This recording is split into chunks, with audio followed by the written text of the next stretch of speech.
السلام عليكم ورحمة الله. أشهد أن لا إله إلا الله وحده لا شريك له وأشهد أن محمدا عبده ورسوله أما بعد فأعوذ بالله من الشيطان الرجيم بسم الله الرحمن الرحيم الحمد لله رب العالمين الرحمن الرحيم مالك يوم الدين إياك نعبد وإياك نستعين اهدنا الصراط المستقيم صراط الذين أنعمت عليهم غير المغضوب عليهم ولا الضالين.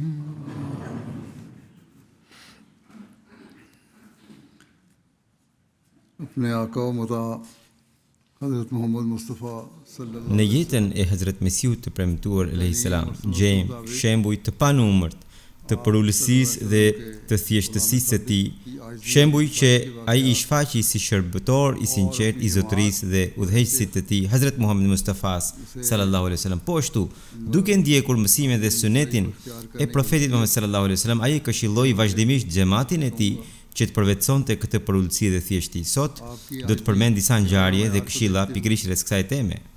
Duke parë standardet e larta të përullësisë së Mesihut të premtuar alayhis salam, vetë Allahu i Madhërisëm i dha atij dëshmi për këtë nëpërmjet frymëzimit, pra ilhamit, më 18 mars 1907. Mesihu i premtuar alayhis salam mori këtë frymëzim. Rrugët e tua të përullura i pëlqyen atij.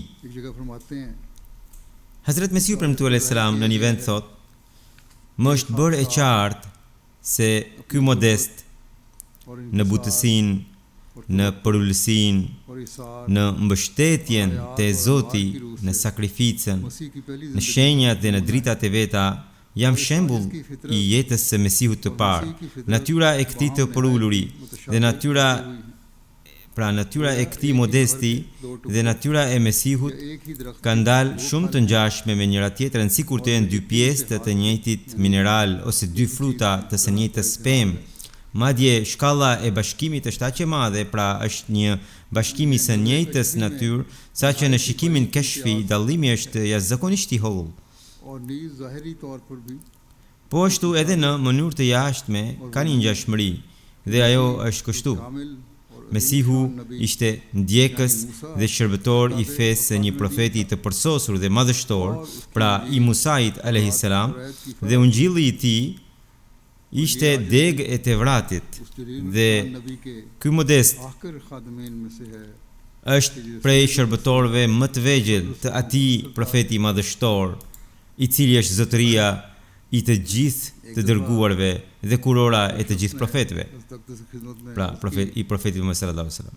Njëherë një person i tha Hazrat Mesihut të premtuar alayhis salam: "Huzur, jeni munduar shumë gjatë shkrimit të librit Hakikatul Wahyi, gjatë leximive të përsëritura të dorëshkrimit, jeni munduar shumë, pra ky ishte libri që u shkrua në periudhën e fundit të jetës së tij." Dhe ai person tha: "Huzur, jeni munduar shumë në shkrimin e tij dhe në leximin e përsëritur të bocave të librit, dhe pikërisht për këtë arsye gjendja juaj shëndetësore po përkeqësohet her pas here. Prandaj Huzur, duhet të pushoni plotësisht për disa ditë dhe të hiqni dorë kryesisht nga leximi e shkrimi." E Hazrat Mesihu premtuar alayhis salam u përgjigj: Çfarë mundimi pas kam bërë? Unë turpërohem kur shikoj mundimet e sahabëve të profetit sallallahu alaihi wasallam, se si ata me gëzim dhanë edhe kokat e tyre për hir të Zotit."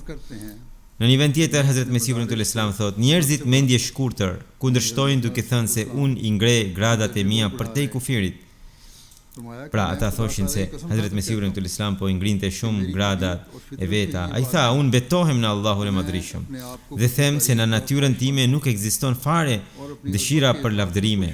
Nuk kam as pak dëshirë të shfaqem me madhështi. Unë gjithmonë kam pëlqyer jetën e përulësisë dhe të panjohurisë, por nuk ishte në dorën dhe fuqinë time të qëndroja ashtu. Vetë Allahu i Madhërisëm më nxori në publik dhe aq sa ai ka shfaqur lavdërimin dhe madhështinë time në fjalën e tij që më është britur, ai është vullneti i tij. Pra, gjithçka ishte prej Zotit, asgjë nga ana e ime, pra tha Mesiu premtuar Islam. Dhe tha, e gjithë kjo lavdi dhe e gjithë kjo madhështi në fakt i përket profetit Muhammed sallallahu alaihi wasallam, sepse unë jam shërbyes i atij profeti. Edhe muslimanët e rinj, Hazret Mesiu premtuar Islam i këshillonte për porulsinë dhe thjeshtësinë e Islamit. Kështu është shkruar se më 22 tetor 1903 në shërbim të Hazret Mesiu të premtuar Islam erdhi një musliman i ri nga Australia me emrin Muhammed Abdul Haq. Gjatë bisedës, Hazret Mesiu premtuar Islam i tha: "Një prej parimeve tona është edhe ky. Ne bëjmë një jetë të thjeshtë. Të gjitha ato formalitete që Evropa e sotme i ka bërë domosdoshmëri të jetës, ku vendi ynë është i pastër prej tyre. Ne nuk jemi të lidhur pas zakoneve dhe ceremonive. Ne respektojmë çdo zakon, vetëm deri në atë mas që braktisja e tij të mos shkaktojë ndonjë vështirësi ose ndonjë mëkat. Pra, deri aty ku të mos shkaktohet vështirësi dhe të mos lindë mëkat.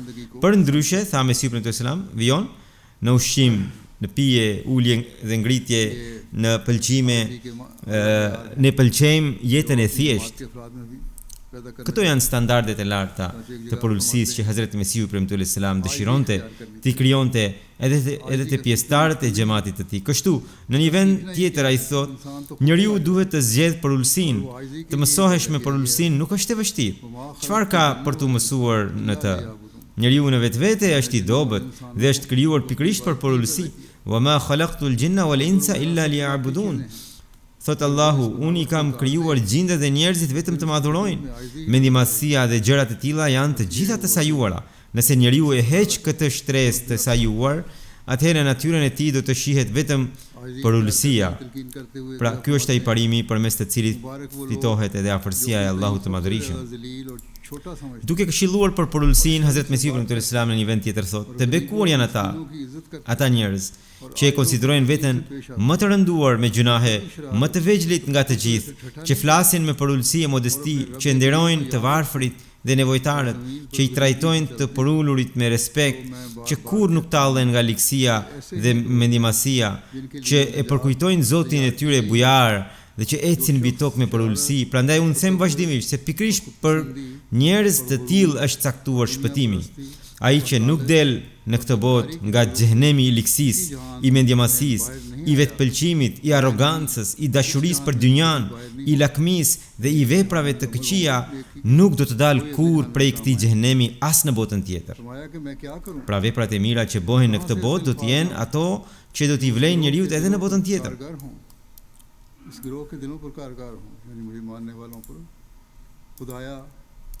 Hazret Mesiu premtuar Islam thotë: "Çfarë të bëj dhe nga ku ti sjell ato fjalë që të ndikojnë në zemrat e këtij grupi, pra në zemrat e atyre që më pranojnë?" Thotë: "O Zot, më dhuro fjalë të tilla dhe më frymëzo ligjërime të tilla që të hedhin dritën e tyre mbi këto zemra dhe me vetinë e tyre shëruese t'u largojnë helmin.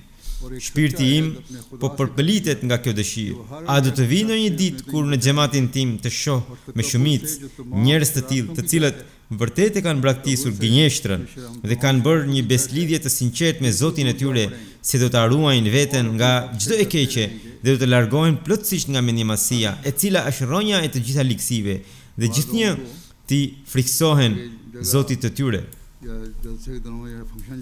Disa njerëz kanë dëshirë që në disa raste në ditët e gjeltës ose kur zhvillohen evente të ulen përpara, sidomos në karriget e para. Në gjelsa e tubime të ngjashme ndonjëherë ka zona të gjelbra ose vende të tilla ku disa njerëz shprehin dëshirë të veçantë për të ulur përpara, që të jenë më afër dhe të dëgjojnë kalifin e kohës. Në vetvete kjo dëshirë është e drejtë, por ndonjëherë në të përzihet edhe egoja. Kjo nuk duhet të ndodhë, sepse pastaj kjo u krijon probleme edhe atyre që merren me organizimin. Sidoqoftë, duke i këshilluar ata që kanë dëshira të tilla, Hazret Mesiu premtuar alayhis salam thotë, njeriu duhet që kur shkon diku të caktojë për veten vendin më të ulët. Nëse ai është i denj për ndonjë vend tjetër, vetë mikpritësi do ta tharras, do t'i jap vend dhe do ta nderojë. Nëse duhet të ulet përpara, është në rregull. Ka një sistem, organizatorët thonë, bëni kërkesën, ne do ta shërtojmë. Por nëse sistemi, pra nëse organizimi është i tillë që nuk ta pranon kërkesën ose për shkak të ndonjë detyrimi ta refuzon, atëherë duhet ta pranosh përgjigjen pa asnjë kundërshtim dhe pa krijuar asnjë ankesë në zemër. Edhe për të fituar dashurinë hyjnore, përullësia është e domosdoshme. Lidhur me këtë, Hazret Mesiu premtuar alayhis salam thotë, njeriu nuk mund të fitojë dashurinë dhe pëlqimin e Allahut derisa nuk do të bëjë dy hapa të rëndësishëm. Spari të thyej në thonjza mendjemallsinë e tij në mënyrë që koka kryeneqe të bjerë dhe të rrafshohet me tokën, pra të largojë të gjitha mendimet që i vijnë nga mendjemallsia dhe që të përvetsojë përullësinë. Dhe së dyti, të coptoj lidhjet e tij të vjetra. Hazret Mesiu premtuar alayhis salam i referohet ajetit të Kuranit që flet për coptimin e malit nga frika e Allahut. Pra mutasaddian. Allahu i madhrishëm thot në ata që coptohet. Thot njësoj si një gur që qahet dhe coptohet në atë mënyrë që çdo pjesë e tij ndahet nga pjesa tjetër. Edhe njeriu duhet të ndahet nga lidhjet e tij të këqija të mëparshme që i shkaktonin mospëlqimin e Zotit, dhe më pas takimet dhe miqësitë e tij, dashuria dhe urrëtia e tij të jenë për hir të Zotit. Kuptimi është që lidhjet e vjetra prej të cilave lindnin të këqijat në jetën tënde, ato lidhje të gabuara duhet t'i shkëputesh. Nuk është kuptimi që të ndërpresësh lidhjet familjare apo farefisnore. Në një vend tjetër, Hazret Mesiu premtuar alayhis salam thot, për të ruajtur nga mëkati ndaj Allahut, ky ajet është Iyyaka na'budu wa iyyaka nasta'in. Vetëm ty të adhurojmë dhe vetëm prej teje ndihmë kërkojmë. Ata njerëz që vazhdojnë të luten me përullësi para Zotit të tyre, duke menduar se ndoshta ndonjë përullësi e tyre do të pranohet, Allahu i madhrishëm vetë bëhet ndihmësi i tyre.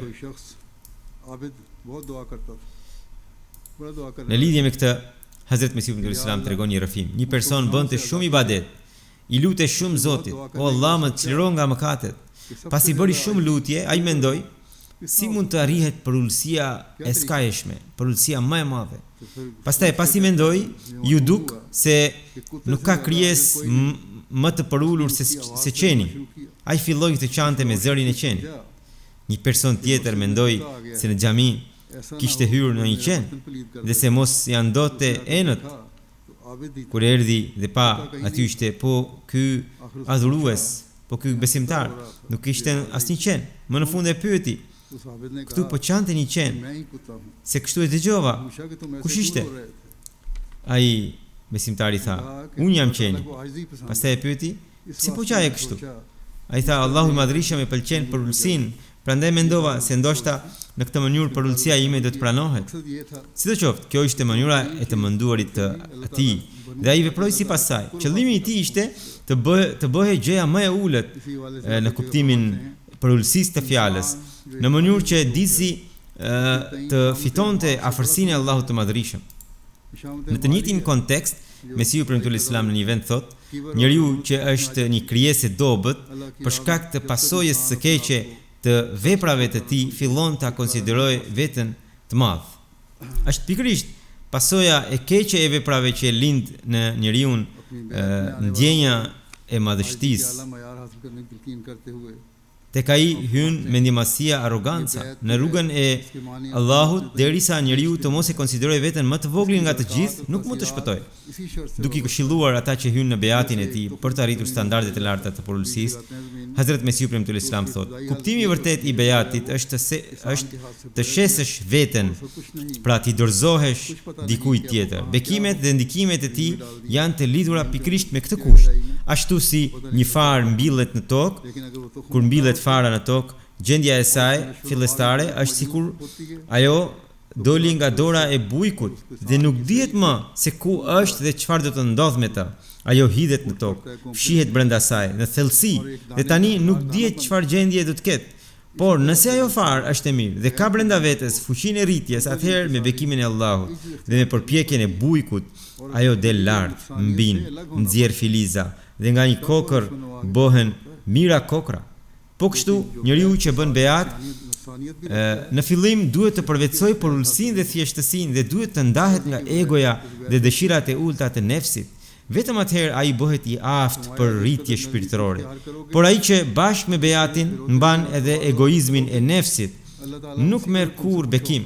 Pra pa për ulësi as beati nuk bën ndonjë dobi. Mesiu premtuar Islam thot, sa më shumë mbutësi të përvetsoni dhe sa më shumë modesti e për ulësi të tregoni, aq më shumë Allahu I Madhërisht do të jetë I kënaqur me ju. Ai tha, ai që me për ulësi kërkon kënaqësinë e Allahut, Allahu kënaqet me të. Pastaj lidhur me atë se çfarë fiton njeriu nga për ulësia ose ku e çon njeriu mendjemasia, Mesiu premtuar Islam shpjegon këtë pikë duke thënë, në fillim edhe Ademi bëri gabim, edhe djalli pra shejtani bëri gabim. Por tek Ademi nuk kishte mendjemasi. Prandaj ai e pranoi mëkatin e tij para Allahut të Madhërisht dhe mëkati I tij u fal. Prej kësaj njeriu mund të ketë shpresë se mëkatet falen përmes pendimit. Kur Allahu I Madhërisht ja fali gabimin Ademit, atëherë edhe njeriu, nëse tregon për ulësi, pra bëhet I përulur dhe pendohet, duhet të shpresojë se Allahu I Madhërisht do ta falë. Por djalli u tregua mendjemadh dhe u mallkua. Mbi të ra mallkimi I Allahut. Ajo gjë që nuk gjendet te njeriu, pra mendjemasia, njeriu mendjemadh përsëri e merr përsipër pa asnjë të drejtë. Njeriu mund të bëhet I përulur. Kjo është gjendja që I përshtatet natyrës së tij.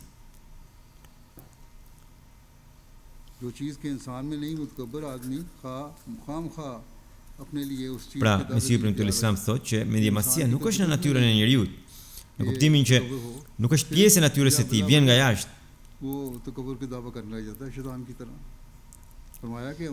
Mesiu premtuar Islam thotë, njeriu mendjemadh përgatitet kot së koti për të bërë pretendimin e një gjëje që nuk I takon. Domethënë mendjemasia nuk është në natyrën e njeriu. E megjithatë, pa arsye ai fillon të pretendojë mendjemasi, njësoj si shejtani.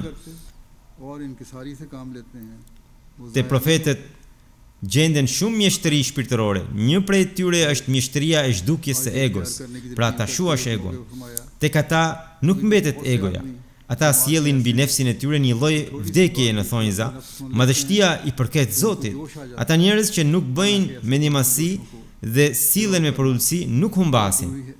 Pastaj, duke këshilluar për të përveçuar përulësinë në një rast, Hazrat Mesiu premtuar Islam thotë, ende ka shumë njerëz në xhamat që nëse dëgjojnë dhe një fjalë të vogël kundër egos së tyre, menjëherë zemërohen.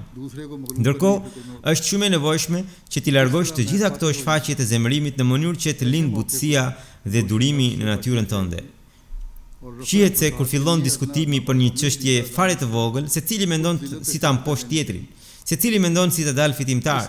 Në raste të tilla duhet të ruheni nga zemërimi. Për të shmangur grindjen, në çështje të vogla njeriu duhet me vetëdije ta zgjedh përulësinë për vete. Nuk duhet të përpiqet as pak që duke kundërshtuar në një debat ta poshtrojë tjetrin. Nëse shqyrtojmë këtë në jetën tonë, do të shohim se ka shumë njerëz që kanë këtë ndjenjë të rreme nderi dhe egoje. Prandaj edhe grindjet shtohen. Por nëse njeriu dëshiron të fitojë afërsinë e Zotit të Madhërisht, atëherë duhet të çlirohet prej kësaj.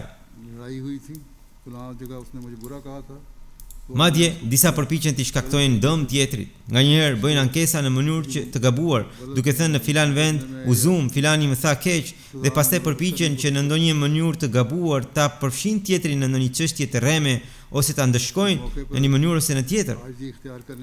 Në një rast tjetër, duke dhënë shembullin e atyre që përvetsojnë për ulësinë pas vdekjes,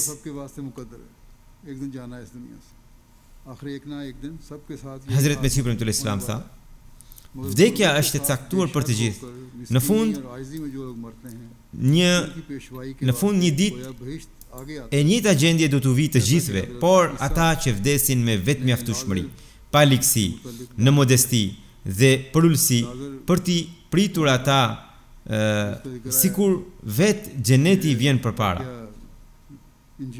Siç e ka përmendur Hazret Isai a.s. lidhur me Lazrin. Kush ishte Lazri që përmendet këtu? Kjo ngjarje është shkruar në Dhjatën e Re në Ungjillin e Lukës. Ishte një njeri i pasur që vishe me cohë të kuqe e me pëlhur të çmueshme dhe gostite shkëlqyeshëm si një ditë për ditë. Kështu është shkruar kjo ngjarje në Ungjill. Ndërsa një i varfër me emrin Lazar ishte i mbushur me plagë e ulqera, kishte puqra e plagë, pra vuante nga një sëmundje e lëkurës dhe ishte lënë te dera e atij të pasuri. Ai rrinte te porta e të pasurit e dëshironte të ngihe me dromcat që binin nga tryeza e pasanikut. Pra mendonte se çfarë ushqimi të pronte atje, kur ta hidhin jashtë, edhe ai do të mund të hante prej tij. Madje edhe qend vinin e ja lëpinin plagët. Ai ishte aq i dobët dhe i pafuqishëm sa nuk mund t'i largonte as qend, të cilët vinin e lëpinin plagët.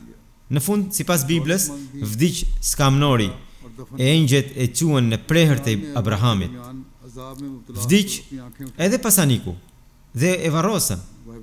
Në ferr ndër mundime të mëdha, pra Bibla thot, në ferr ndër mundime të mëdha çoi syt e pa prej së largu Abrahamin dhe Lazrin në prehrin e tij e bërtiti. O atë Abraham, ki mëshirë për mua, e dërgoje Lazrin ta lag majën e gishtit të vet në ujë e të më fladis gjuhën, se po mundohem për së tepërmi në këtë flak. Pra, tha, dërgoje Lazrin, më shpëto dhe mua nga ky mundim, që të paktën ta lag gishtin dhe të vendos pak ujë mbi gjuhën time, sepse po përpëlitem në këtë zjarr. Abrahami tha, pra Abrahami u përgjigj, mos harro o bir se ti i gëzove të mirat e tua gjatë jetës sate, ndërsa Lazri të këqijat. Tashti, ky këtu gëzon e ti vuan. Hazret Mesihu premtuar Islam tha, ky është përfundimi i atyre që bëjnë mendjemasi, derisa njeriu të mos sillet me një plak të varfër e të pafuqishme, me atë moral që sillet ose duhet të sillet me një njeri të fisëm e me pozitë të lartë, dhe derisa të mos e ruaj veten nga çdo lloj mburje, arrogancë dhe mendjemasie, ai kurrësi nuk mund të hyjë në mbretërinë e Allahut të Madhërisht. आप फरमाते हैं कि मुतकब्बर खुदा के तख्त पर बैठना चाहता है.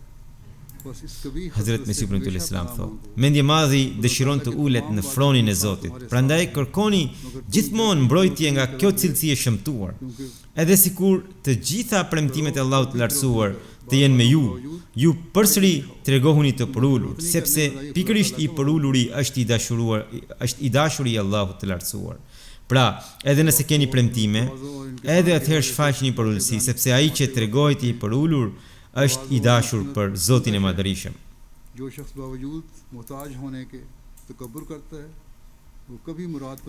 Lidhur me modestinë dhe përulësinë, Hazret Mesihu premtuar Islam tregon një ngjarje dhe thot, modestia dhe vetmjaftueshmëria janë gjëra të shkëlqyera.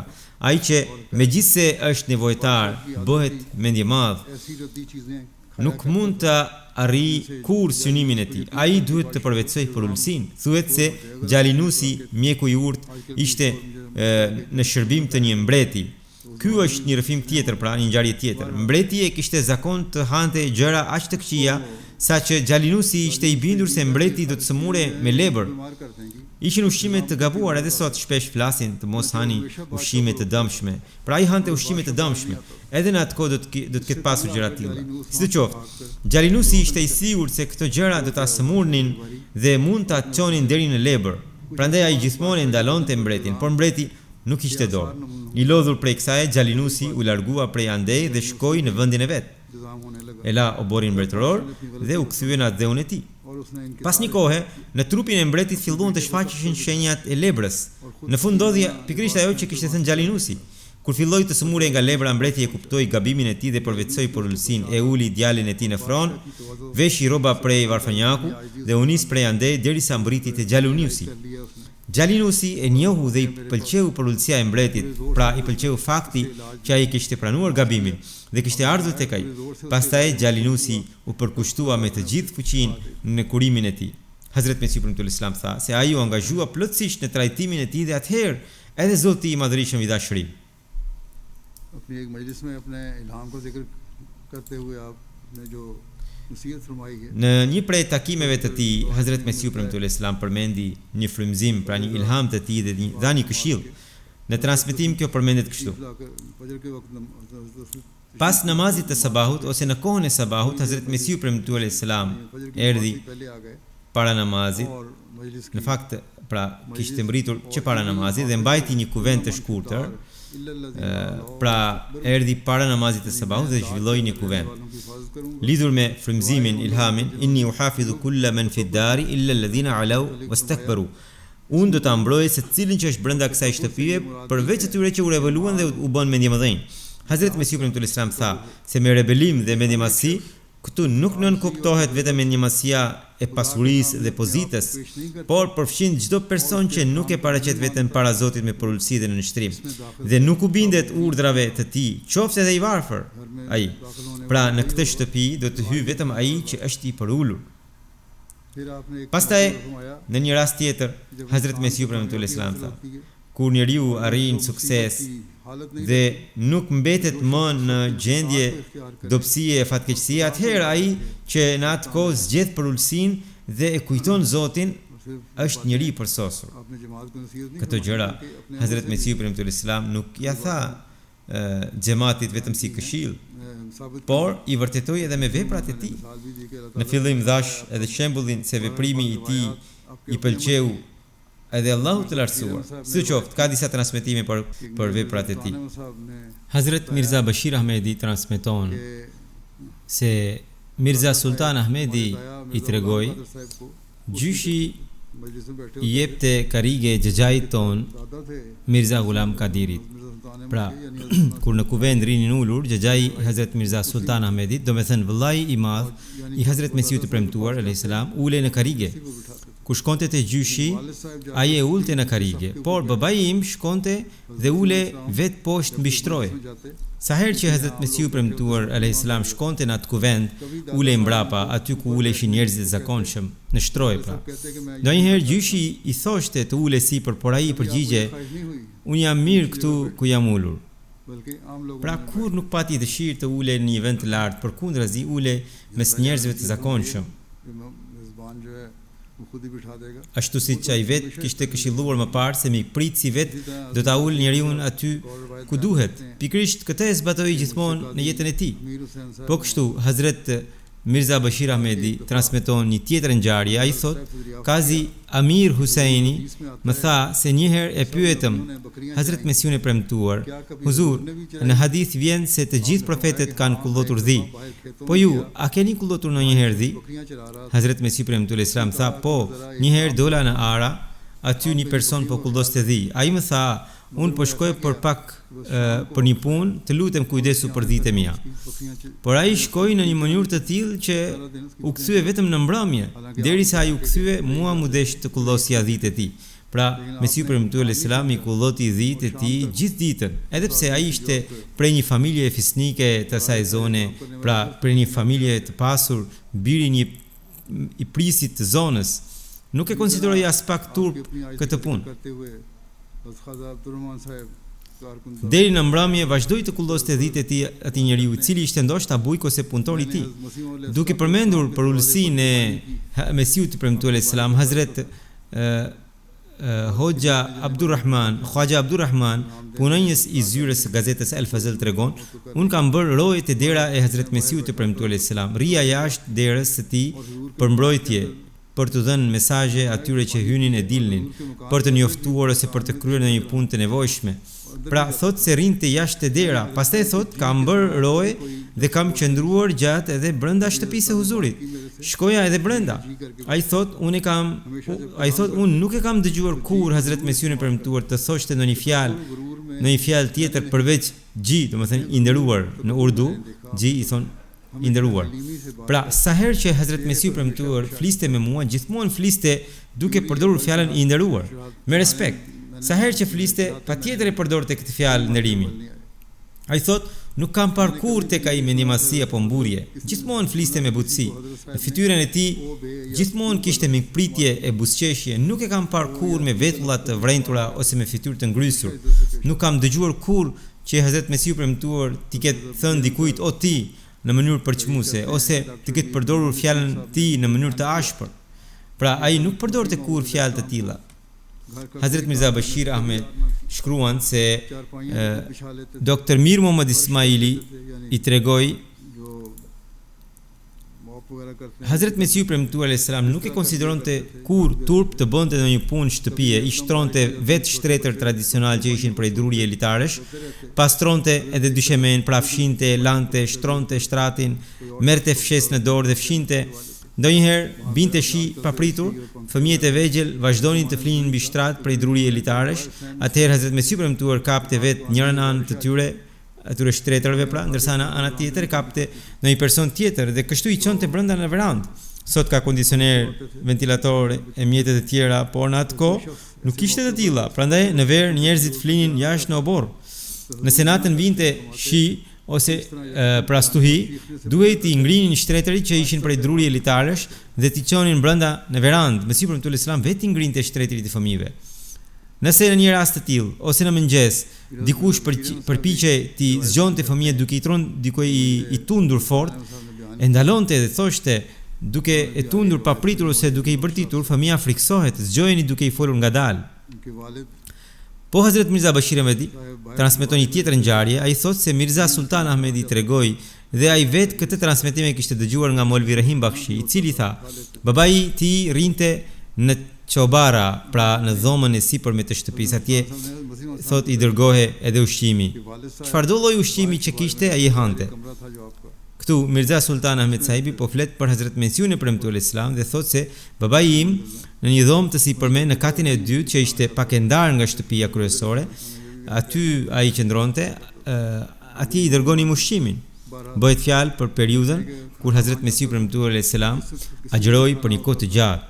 Thotë se ata i dërgonin ushqim, të cilin ai u shpërndante të varfërve, pra nga dritaret që ishin, jepte të varfërve. Sidoqoftë, thotë se ushqimin ja dërgonim atje dhe çfarëdo lloj ushqimi që të ishte, Hazret Mesiu premtuar Islam e hante dhe nuk thoshte kur asgjë. Në historinë e xhamatit është shumë e njohur një ngjarje. Kjo është para deklaratës së Hazret Mesiut të premtuar Islam. Kur Molvi Muhammad Hussein Betalvi u kthye në Betala nga Delhi në Betala, si një hoxh dhe dietar i ri, u shqua dhe u bë i njohur në të gjithë zonën. Në atë kohë, debatet shkencore për çështje të ndryshme midis mukallidëve dhe gairi mukallidëve ishin të zakonshme. Mukallid quhen ata që ndjekin një imam të një medhebi si Hanefi, Maliki e të tjerë, ndërsa gairi mukallid quhen ata që nuk ndjekin një imam të medhebit si janë ehli hadith, pra selefët e të tjerë. Kur banorët e Betalas pan këtë zhurmë e polemik, menduan për Hazret Mesiun e premtuar alayhiselam dhe vendosën që ta nxirrin atë përballë tij. Ata ishin të bindur se vetëm ai mund t'ia mbyllte gojen këtij hoxhe të ri. Me shumë vështirësi e binden Hazret Mesiun e premtuar alayhiselam për këtë debat. Ai fillimisht nuk ishte gati, sidoqoftë, njerëzit insistuan shumë dhe ai e pranoi, e sollën për debat. Nga të dyja palët u mblodh një numër i madh mbështetësish. Të dy grupet me përkrahasit e tyre u mblodhën aty. Në veçantë atë ditë grupi i mukallidëve ishte me të drejtë i sigurt për fitoren e vet, të mëparshme. Sepse për debat ishte thirrur ky dietar i madh. Pra, Mesiu premtuar Islam. Ata mendonin se sot do të fitonin patjetër sepse Hazret Mesiu premtuar Islam, Hazret Mirza Ghulam Ahmedi i Kadianit, kishte ardhur vetë. Mënyra e tij e kapjes në argument ishte e tillë që kundërshtari i bëhej si një zog i zënë në rrjet, pa fuqi dhe pa rrugdalje. Sidoqoftë, kur Hazrat Mesiu premtuar alayhis salam mbriti në vendin e debatit, pra bëhet fjalë për një kohë kur ai ende nuk kishte deklaruar të ishte Mesi premtuar. Dhe ai e pyeti Molvi Muhammad Hussein Bataliun, cilat janë mendimet dhe pikpamjet dhe bindjet tuaja? Na i tregoni që të debatojmë rreth tyre. Molvi Muhammad Hussein Bataliu u tha, sipas meje, Kurani i shenjtë është i pari. Pastaj vjen hadithi, fjala e të dërguarit të Allahut. Sipas këtyre duhet të merret vendimi. Kur Hazrat Mesiu premtuar alayhis salam e dëgjoi këtë bindje të hoxhës në fjalë, tha: sipas meje, në bindjet dhe pikpamjet tuaja nuk ka asgjë të tillë që të jetë e kundërshtueshme dhe që duhet të refuzohet. Njerëzit që e kishin sjell Hazrat Mesiun e premtuar menduan se kjo do të llogaritet si humbje për ta dhe pala kundërshtare do t'i binte daulles fitores. Pra Hazrat Mesiu premtuar i kishte thënë drejt për drejt hoxhës se nuk shite asnjë gjë të kundërshtueshme në bindjet e tij. Prandaj ata menduan se sido që të jetë në këtë fushë debati duhet t'i vihe të paktën në një njoll ose shenjë turpi i hoxhës së nderuar. Por Hazrat Mesiu premtuar Islam, i lirë nga krenaria e fitores dhe nga turpi i humbjes, duke shfaqur përullësi dhe thjeshtësi të skajshme, u kthye prej andej. Hazrat Mesiu premtuar, duke përmendur këtë ngjarje, ka shkruar edhe vetë, në vitin 1868 ose 1869 më erdhi një ilham, pra një frymëzim i çuditshëm në gjuhën urdu, të cilin është me vend ta shkruaj këtu. Rasti i këtij ilhami ishte, pra i këtij frymëzimi ishte ky. I nderuari Molvi Abu Said Muhammad Hussein Batalvi, i cili në një kohë kishte qenë edhe në shok shkolle i këtij modesti, pra i vetë Mesiut premtuar, kur sapo ishte bërë Molvi dhe erdhi në Betala, pra sapo ishte bërë hoxh dhe erdhi në Betala, banorëve të Betalas ju dukën të rënda mendimet e tij. Atëherë një person më detyroi shumë mua të pavlerë që të debatoja me Molviun. Huzuri përdor shumë përullësi veten e tij. Thot mua të pavlerë detyroi që të debatoja me Molviun e lartë përmendur për një çështje kundërshtuese. Kështu, me shumë këmbëngulje nga ana e tij, ky modest në kohën e mbrëmjes shkoi bashkë me atë person në shtëpinë e hoxhës së lartë përmendur dhe e gjeti hoxhën e nderuar bashkë me babain e tij në xhami. Shkurt, pasi dëgjova fjalimin e hoxhës së lartë përmendur në atë kohë, kuptova se në fjalimin e tij nuk kishte ndonjë teprim që të ishte i kundërshtueshëm, prandaj vetëm për të hir të Allahut e lash debatin.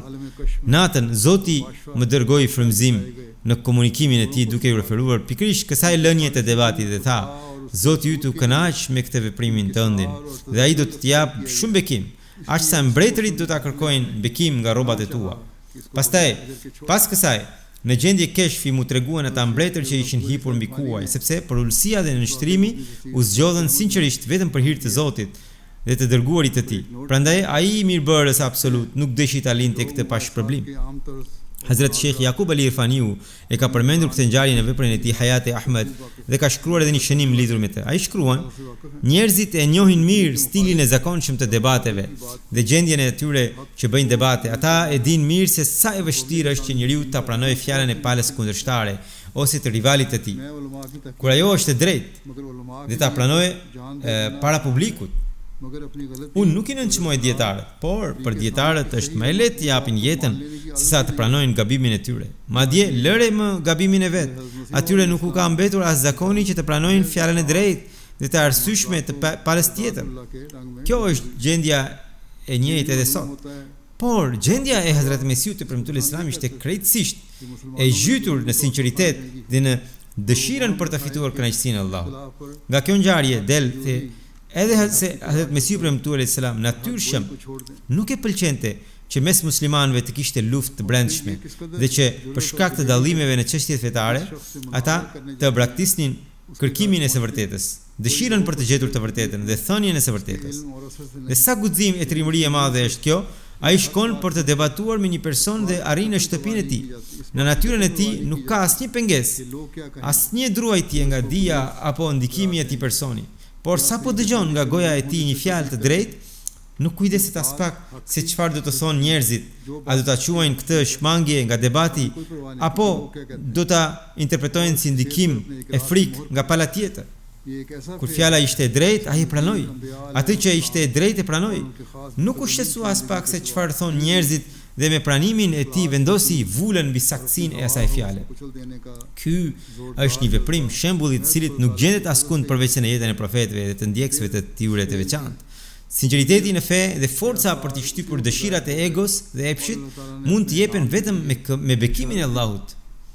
Shenjat e pranimit të këtij veprimi u shfaqen menjëherë në atë kohë. Allahu i lartësuar dha lajmin e gëzuar përmes frymëzimit të tij dhe sikur i dha certifikatën e fjalëve radhiyallahu anhu.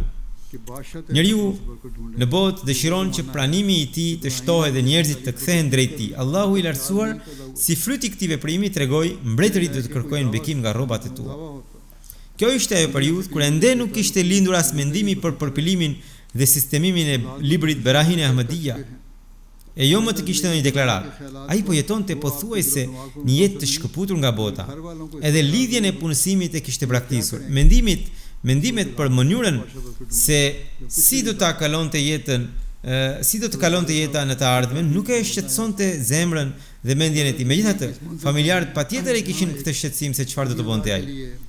Pikërisht në atë kohë Zoti i dërgoi shpalljen duke thënë: "Mbretërit do të kërkojnë bekim", kur ai nuk kishte asgjë. Në atë kohë edhe babai i tij nderuar ishte ende gjallë.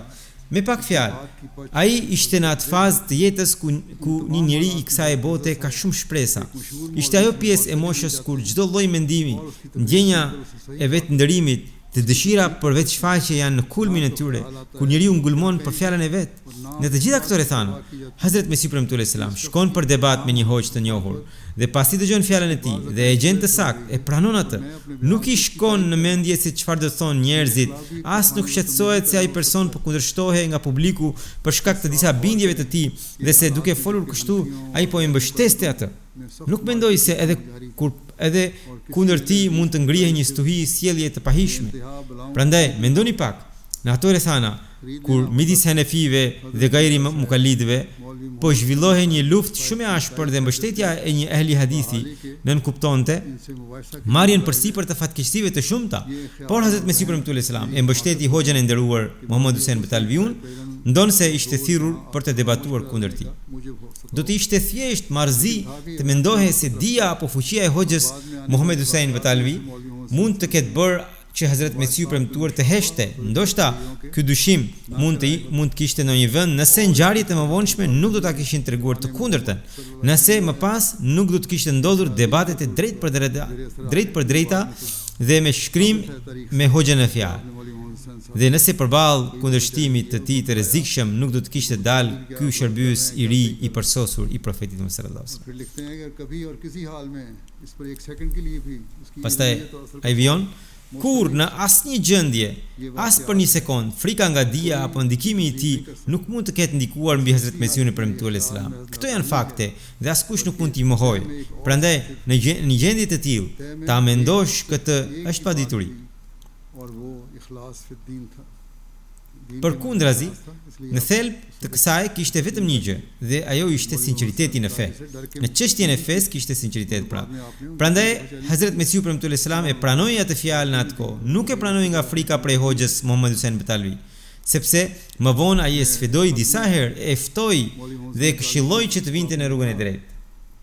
Në letrën e tij drejtuar hoxhës Muhammad Hussein Batalvi, Hazrat Mesihu premtuar selam i shkroi dhe i përcolli mesazhin e vërtetës. Megjithatë, pavarësisht se ishte i ngritur në pozitën e lartë të qenit i caktuar nga Zoti, Mesihu premtuar u tregua skajshmërisht i porulur dhe i thjeshtë. Kështu Hazrat Mesihu premtuar selam i shkruan: "Mik i nderuar dhe i respektuar, vëllai im hoxhi i nderuar, selamahullahu taala. Letra juaj më mbriti." Në atë letër kishte shkruar, pra Mesihu premtuar selam në atë letër kishte shkruar edhe Assalamu alaikum wa rahmatullahi wa barakatuh. Sidoqoftë, ai vion për këtë modest, pra flet për veten e tij. Për këtë modest është shumë e vështirë sepse shpesh herë gjendja ime shëndetësore përkeqësohet papritur në një mënyrë të tillë saqë vdekja më duket përpara syve. Një farë sëmundje më shoqëron ditë e natë. Nëse flas shumë, fillon kriza e sëmundjes. Nëse mendoj shumë, po ajo krizë më kaplon. Meqense letra juaj e fundit erdhi dhe duke sikur ishte shkruar bashkë me hoxhen e nderuar Abdul Jabbar, domethënë sikur të dy e kishit shkruar së bashku. Prandaj përgjigjja u shkrua në atë mënyrë. Unë modest nga mbizotrimi i sëmundjes po bëhem krejt i pafuqishëm. Pra në atë kohë sëmundja ishte shumë e fortë. Ai vion ai thot, ku kam unë fuqi që të filloj debate me gojë ose me shkrim? Në atë kohë nuk kam forcë për të bërë debate. Në këtë kohë nuk kam forcë për të bërë debate. Vetëm me bekimin e Allahut u shkruan këta 3 libra. Këtu bëhet fjalë për librat që kishte shkruar Feteh Islam, pra fitoria e Islamit, Tawdhim Ram dhe Izale Oham. Ai thot se ato u shkruan në këtë mënyrë. Shpesh një person tjetër shkruante fjalët që unë modest i diktoja. Dhe shumë rrallë ndodhi që të shkruaja diçka me dorën time. Nuk më jepet as koha që ta rregulloj bukur shprehjen. Hazret Mesiu premtuar, duke i shkruar hoxhës së nderuar, thot, dituria juaj e hadithit është shumë e gjerë. Pra, i shkruan, unë kam shkruar këta 3 libra, ndërsa ju keni dije shumë të gjerë në hadith dhe jeni dietar i madh. Pastaj duke folur për veten, thot, kurse unë jam një njeri ummi dhe i paditur. Hazret Mesiu premtuar e quan veten ummi dhe të paditur. Pra shfaq për ulësi të skajshme. Thot, nuk kam as adhurim, as ushtrime shpirtërore, nuk kam as dije, as aftësi, me pak fjalë, nuk kam as gjë. Nga ana e Allahut ishte një urdhër dhe ishte i prerë. Prandaj unë modest e përcolla atë. Pranimi apo mos pranimi varet nga mendimi dhe kuptimi se cilit. Kështu Hazret Mesiu premtuar i bëri tabligën me për ulësi të skajshme. Një letër tjetër e huzurit drejtuar Hazret Munshi Ahmed Xhanit është botuar dhe në të përmendet gjithashtu për udhësia e Mesiut premtuar. Ai thot, letra e dashamirësisë së zotërisë suaj të nderuar më mbëriti. Nuk mund ta falenderoj Zotin mirëbërës për mirësitë e tij që më ka mundësuar mua, që jam më i vogli i robërve, të kem miq kaq të sinqertë si ju, ekzistenca e të cilëve për mua të pavlerë është shkak nderi dhe krenarie. Zoti mirëbërës ju mbajt të lumtur e të gëzuar dhe ju shpërbleft për këto vëmendje të sinqerta. Jam shumë i pavlerë dhe gjendem poshtë. Është krejtësisht mirësi dhe nderi Zotit të gjithëmëshirshmit, mëshirbërësi që mbi mua të padenj, pa pasur as edhe një grim merite, ai po lëshon shiun e shumë mirësive. Ai sheh gabim pas gabimi dhe bën mirësi pas mirësie. Sheh padrejtësi pas padrejtësie dhe jep dhuratë pas dhurate. Në të vërtetë, ai është jashtëzakonisht i mëshirshëm dhe fisnik, nga të sjellat gjuhë që të mund ta falenderoj atë. Unë jam asgjë dhe tërësisht poshtë, jam pa asnjë pasuri dhe krejtësisht i varfër. Ai më gjeti në pluhur dhe më ngriti.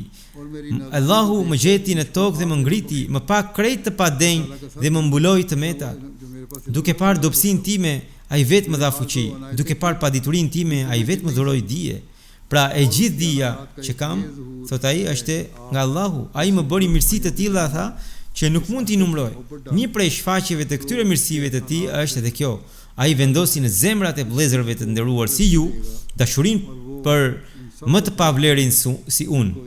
Prandaj i përket mirësive të tij që ai do ta shtojë këtë dashuri dhe do të bëj mirësi mbi të gjithë ata që i ka lidhur në këtë varg. Pra, për anëtarët e xhamatit thot. Duke botuar këtë letër, Hazret Sheikh Yakub Ali Irfaniu shkruan në një shënim. Nga kjo letër duket se mbi zemrën e Mesiut të premtuar mbizotron pamas dashuria dhe madhështia e Allahut. Po ashtu, në të shfaqet edhe shkalla e përsosur e modestisë, vetmjaftueshmërisë shpirtërore, për ulësisë së tij. Në të folurën e tij flet shpirti i mirënjohjes për këto mirësi dhe dhurata hyjnore. Kur Hazret Mesiu premtuar bëri deklaratën se ishte Mesi, i ngjashëm me Isain, hoxha i nderuar Muhammad Hussein Batalvi filloi kundërshtimin e ashpër. Me një stil shumë mendjemadh, ai nisi t'i shkruante letra Hazret Mesiut të premtuar me fjalë dhe tituj jashtëzakonisht të pahishëm. Edhe në revistën e tij Ishatus Sunna filloi të përdorte fjalë në kundërshtim me edukatën. Ai shpalli, ky është një fitne, pra për Mesiun e premtuar tha, ky është një fitne dhe unë do ta shpërndaj këtë xhamat. Madje shkroi gjëra aty. Tha, ashtu siç e ngrita në qiell, tani do ta rrëzoj në tokë. Pra, madhallah, hoxha Muhammad Husaini pretendonte se me lavdërimet e tij e kishte ngritur Hazrat Mesiun e premtuar në qiell dhe tani do ta rrezonte. Hoxha i nderuar mendonte se recensioni i tij për Berahin e Ahmedia e kishte ngritur Mesiun e premtuar sikur në qiell, por përballë gjithë kësaj gjuhe të pahishme, këtij të foluri me ndjemadh dhe këtij letërkëmbimi, Hazrat Mesiu premtuar shfaqi një butësi, durim, përullësi, thjeshtësi të tillë saqë e të i kaloi dhe butësinë e Mesiut të Nazaretit. Këtu po paraqitet vetëm një letër e huzurit drejtuar Hoxhës në fjalë, që të bëhet e qartë se përballë gjuhës së tij të pahishme dhe mendjemadhësisë, në zemrën e Mesiut dallgëzonte një det dhe mshurie, dashamirësie, thjeshtësie. Kështu duke u drejtuar Hoxhës në fjalë, Mesiu premtuar selam thot: "Letra juaj mbriti, edhe pse Zoti mirëbërës e di shumë mirë se jam i caktuar prej tij." Dhe në çështjet e tilla ku ekziston rreziku i fitnes për njerëzit e thjesht, derisa diçka të mos më bëhet e qartë në mënyrë të plotë, të prerë dhe të sigurt, unë kurrë nuk e sjell atë në gjuhë. Por në këtë duhet të ketë ndonjë urtësi të Zotit mirëbërës. Pastaj, duke folur për çështjen e zbritjes së Mesiut, shkruan: "Në këtë çështje të zbritjes së Mesiut, e cila nuk ka ndonjë lidhje me thelbin dhe palcën e Islamit, pra me realitetin dhe esencën e Islamit, dhe të vërtetën e së cilës i është zbuluar një muslimani ndaj të cilit për shkak të vëllazërisë duhet të mbahet edhe mendimi i mirë, pra po thot për veten e tij, që duhet të keni një mendim pozitiv. Zotëria juaj nderuar është nxituar për të shkruar në mënyrë kundërshtuese. Pra në rast të parë, nëse unë kam thënë se Isai ka ndruar jetë, ju si musliman duhet më kishit mbështetur, duhet kishit mendim pozitiv për mua, por ju filluat me njëherë kundërshtimin. Tha, zotëria juaj nderuar është nxituar për të shkruar në mënyrë të kundërshtuese dhe unë e di se në këtë qendrim tuaj do të ketë një qëllim të mirë. Ndoshta, tha, e keni bërë me qëllim të mirë. Tha, edhe pse unë kam ankesë për nxitimin tuaj që po tregoni shpejtësi dhe po përdorni fjalë me ngut dhe do ta shpreh këtë, qoftë ballë për ballë apo në mungesë, megjithatë, për qëllimin tuaj unë mbaj mendim të mirë. Edhe tani kam mendim të mirë për ju. Dhe ju konsideroj më të mirë se shumica e dietarëve të kohës së sotme. Madje nëse nuk zemëroheni për disa përpjekje që keni bërë për hir të Zotit, ju konsideroj më të mirë se Hoxhës së nderuar Nazir Hussein. Edhe pse mund të ankohem për këto gjëra ndaj jush, megjithatë për shkak të pastërtisë suaj të brendshme kam dashuri për ju. Nëse unë nuk njihem, do të mendoj se kjo ishte caktuar për mua. Nuk kam lidhje, tha, thot Mesiu premtuar selam, nuk kam lidhje me fitore apo humbje. Qëllimi im është vetëm robëria ndaj Zotit dhe bindja ndaj urdhrit. Pra, qëllimi im është vetëm bindja ndaj urdhrit. Nuk më intereson nëse fitoj apo jo. Allahu më ka urdhëruar ta bëj këtë dhe po e bëj. Tha, unë e di se në këtë kundërshtim tuaj do të ketë qëllim të mirë. Por sipas meje, është më mirë që ju së pari të bisedoni me mua, ti lexoni librat e mi. Do me thënë 3 broshurat Fethe Islam, ose do me thënë Fitoria e Islamit, Tawzim Ram dhe Izale Oham, dhe pastaj të shkruani diçka. Tha, mua nuk më shkakton asnjë pikëllim dhe as dhimbje që miq si ju të jeni gati për kundërshtim, sepse edhe kundërshtimi i mendimit do të jetë për hir të së vërtetës. Ndoshta ju po luftoni për të vërtetën, por s'pari lexojeni librat e mi. Thot, tani kam shëndet të mjaftueshëm për t'ju takuar. Nëse ju vini në batala, edhe pse jam i sëmur dhe marramendja është aq e madhe sa nuk mund ta fal namazin në këmbë, megjithatë fytas e mbytas do të mbrit tek ju. Pastaj në një letër tjetër drejtuar Hoxhës së nderuar Muhammad Hussein Batalvi, Hazrat Mesiu premtuar selam shkruan, pra është një letër tjetër kjo: "Nëse nuk zemroheni sipas mendimit tim modest në shkrimin tuaj përballë vëllait tim në Islam, të nderuarit Molvi Hakim Nuruddin, kishte një farë ashpërsie." Pra i thot në përgjigjet e letrës që Hakim Molvi Nuruddin sahib ju shkroi, ju përdorësh fjalë shumë të ashpra. Zoti i lartësuar e pëlqen gjithmonë për ulësinë dhe nënshtrimin. Morali i dietarëve ndaj vëllezërve të tyre duhet të jetë në shkallën më të lartë. Pra morali duhet të jetë i mirë. Cila thot Mesiu premtuar selam, cila është ajo fe për mbështetjen dhe dashamirësinë së cilës bëjnë përpjekje ditë e natë? Ajo është vetëm kjo, që të gjitha gjendjet tona, veprat tona, lëvizjet dhe qëndrimet tona të bëhen sipas dëshirës së Allahut dhe të dërguarit të Tij. Sipas mendimit tim, nga të gjitha degat e moralit, Zoti nuk pëlqen asnjë deg aq sa pëlqen modestinë, përulësinë, thjeshtësinë dhe çdo lloj nënshtrimi që është në kundërshtim me mendjemadhësie. Mesiu premtuar Islam thot, më kujtohet se një herë unë modest pata një bisedë me një hindu shumë të pafe. Ai përdori fjalë jashtëmase por shtrëuese kundër fesë islame. Për shkak të ndjeshmërisë fetare, unë veprova deri diku sipas urdhrit Waghluz alehim, domethënë ji i ashpër kundër tyre. Por meqense ashpërsia ishte drejtuar ndaj një personi të caktuar, Zoti më dërgoi frymëzim duke thënë: "Në fjalën tënde ka ashpërsi, duhet butësi." Pra, edhe pse unë po i përgjigjesha atij, Allahu më tha butësi. Hazret Mesiu premtuar Islam thot, nëse shohim me drejtësi çfarë jemi ne dhe çfarë është dia jon, nëse një zog fut shqepin në det, çfarë mund t'i paksoj detit? Pra, nëse një zog, çfarë mund t'i mungoj detit? Pra, bëhet fjalë përpara dijes së Allahut. Edhe për ne është më mirë që ashtu siç jemi në të vërtetë prej dheu, të mbetemi për dhe. Kur Zoti ynë nuk e pëlqen mendjemadhësinë dhe mburjen prej nesh, atëherë pse ta bëjmë? Për ne është më mirë të pranojmë përbuzjen nga tjetri sesa një nder që na shkakton qortimin e Zotit. Pra, më mirë të hasim përbuzje dhe qëndrim sesa të zemërojmë Zotin. Pra, çdo fjalë dhe çdo vepër e Hazret Mesiut të premtuar ishte mbushur me përulësi. Ai kishte vetëm një kërkim, të arrinte kënaqësinë e Allahut të Madhërisëm, të përcilte botës mesazhin e tij dhe të vendoste njëshmërinë e tij. Edhe neve ai na këshilloi her pas here pikërisht këtë, përvetsoni përulësinë sepse në këtë gjendet e mira juaj. Dhe pikërisht kjo është ajo që do t'i sjellë edhe afërsinë e Allahut. Allahu i lartësuar na dhënë mundësinë që të përvetsojmë rrugët e përulësisë. Alhamdulillah